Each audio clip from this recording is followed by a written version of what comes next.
داتا صاحب رحمۃ اللہ تعالی علیہ نے خود لکھا ہے، داتا صاحب فرماتے ہیں کہ ایک طریقت کا ایک مسئلہ میرے لیے بن گیا تھا۔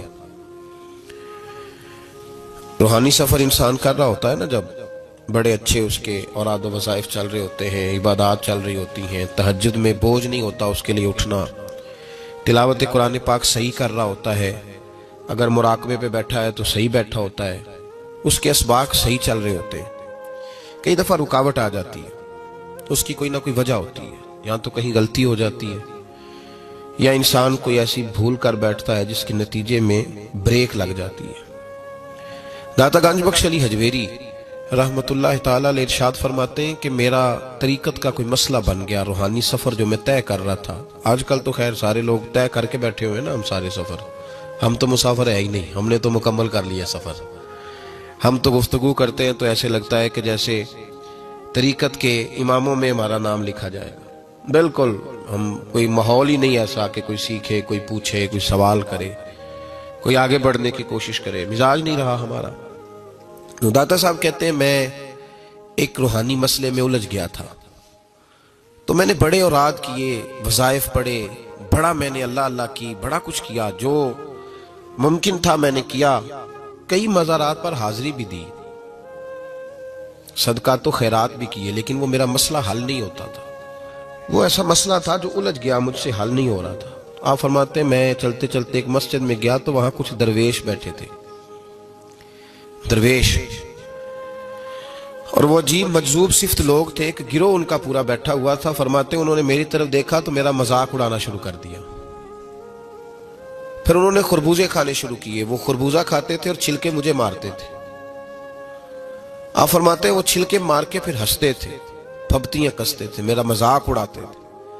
فرماتے ہیں وہ میرا مسئلہ جو کئی دنوں کا اٹکا ہوا تھا، حل نہیں ہو رہا تھا، ان کی یہ حرکت کرنے سے میرا وہ والا مسئلہ اللہ نے حل فرما دیا۔ میرے اندر وہ تازگی پیدا ہو گئی۔ جب کوئی شخص خبر لاتا ہے نا آپ کے لیے جب کوئی خبر لاتا ہے کہ فلاں نے آپ کو برا کہا، تو اس میں محاذ نہیں قائم کرنا چاہیے۔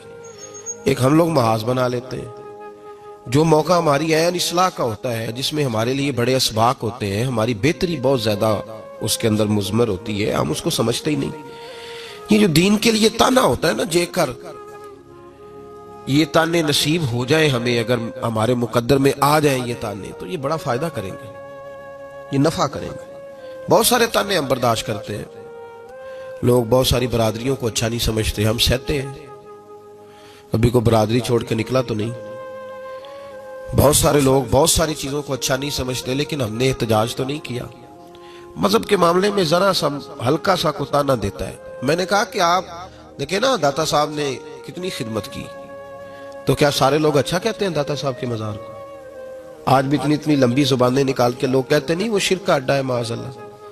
بابا فرید علیہ رحمہ زہد الانبیاء، شیخ الاسلام، تو کیا ساری دنیا ان کو صحیح کہہ رہی ہے آج بھی؟ تو یہ تو بھائی لطف ہے، آپ اس لطف کا رنگ کیوں خراب کرتے ہیں؟ اس کا ذائقہ لیں، اس طرف بھی توجہ کریں، اس پر غور کریں۔ میرے اعلیٰ حضرت فاضل بریلوی رحمت اللہ تعالی علیہ، اعلیٰ حضرت رحمت اللہ علیہ کے زمانے میں لوگ انہیں مجدد کہتے تھے، ان کے زمانے میں ہی انہیں امام اہل سنت کہا جاتا تھا۔ ان کے دور میں بڑے بڑے شیخ الحدیث، بڑے بڑے لوگ ان کی بارگاہ میں آ کے بیٹھا کرتے تھے۔ سید دیدار علی شاہ صاحب رحمت اللہ علیہ عمر میں ان سے بڑے تھے، لیکن پھر بھی ان کی خدمت میں آ کے بیٹھتے تھے۔ صدر اللہ فاضل سید نعیم الدین مراد آبادی جیسی شخصیات ان کی بارگاہ میں رات کو بیٹھا کرتے تھے۔ بڑے بڑے قیمتی لوگ، حضرت محدث صورتی، یہ مرید تھے مولانا فضل الرحمان گنج مراد آبادی رحمت اللہ علیہ کے، اور پڑھا بھی انہی سے، خلافت بھی انہی سے، سارا سلسلہ انہی سے، لیکن ہر وقت اعلیٰ حضرت کے پاس بیٹھے رہتے تھے، اور عمر بھی اعلیٰ حضرت سے زیادہ تھی۔ تو کچھ لوگوں نے کہا کہ سارا سلسلہ وہاں ہے، بیٹھے یہاں رہتے ہو۔ فرمانے لگے یار جو ایمان کی لذت ان کے پاس ملی ہے وہ کسی اور جگہ نہیں ملی۔ ہر چیز اپنی جگہ پہ، لیکن اس کے ساتھ ساتھ ایک دوسرا پہلو بھی تھا۔ جس طرح آج لوگوں نے شور ڈالا ہے نا، اتنی تنقید شاید کسی شخص پہ ہوتی ہو جتنی فاضل بریلوی پہ معاذ اللہ کی جاتی ہے۔ لوگ بدعتی کہہ کے، قبر پرست کہہ کے، بڑا کچھ کہہ کے تانے نہیں دیتے، انہیں الزامات نہیں لگتے۔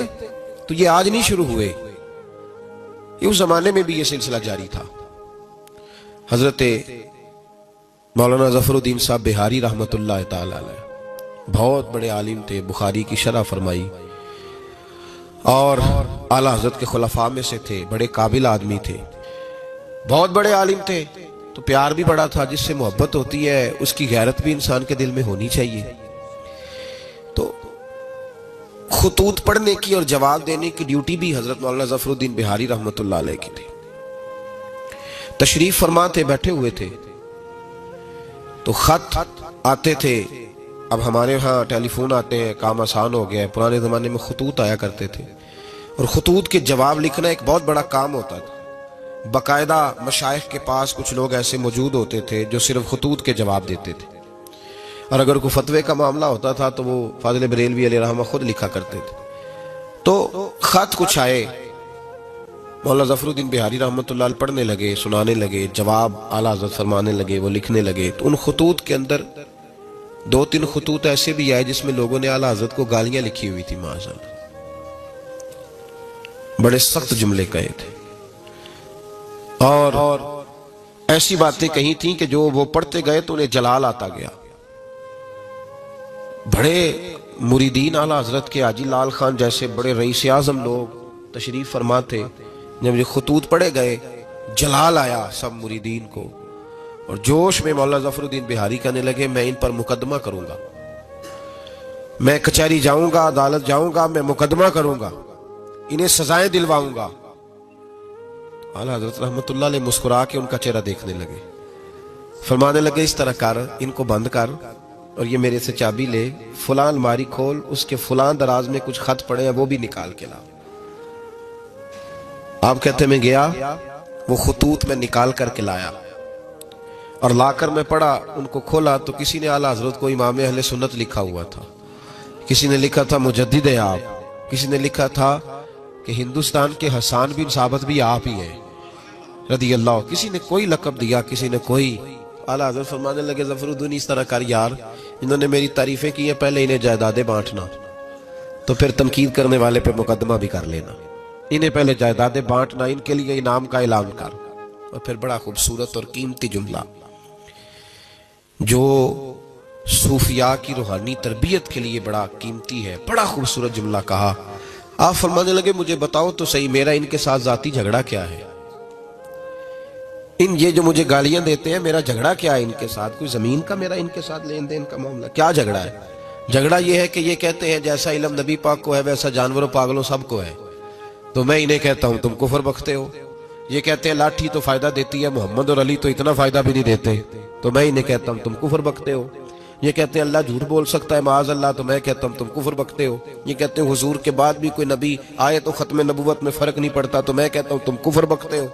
ये कहते हैं गधे बैल का ख्याल आए तो नमाज नहीं टूटती, नबी पाक का आ जाए तो टूट जाती है।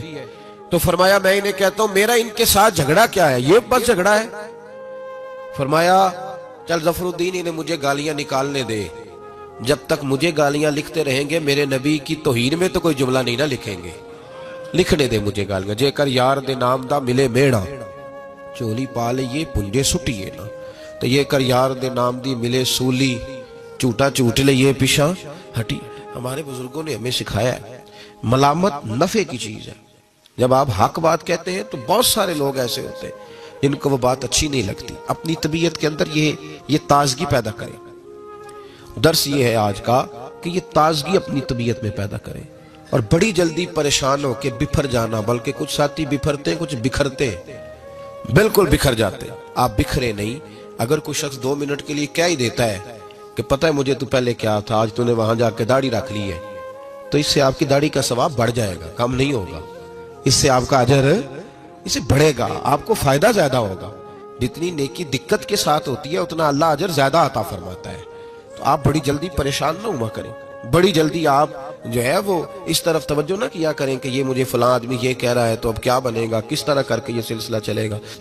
ये हमारे बुजुर्गों ने, हमारे मशाइख ने, हमारी तरबियत करने वालों ने ये असबाक हमें पढ़ाए कि इससे फायदा होता है, इससे नफा होता है। बहुत सारे लोग कहते हैं मैंने दाढ़ी रख ली तो मेरे अंदर बड़ी कमी है, तो लोग कहेंगे, बहुत सारे लोग ताना देते हैं दाढ़ी रख के तो इस तरह करता है। तो भाई बात यह है कि दाढ़ी रखने के बाद मासूम कौन हो जाता है?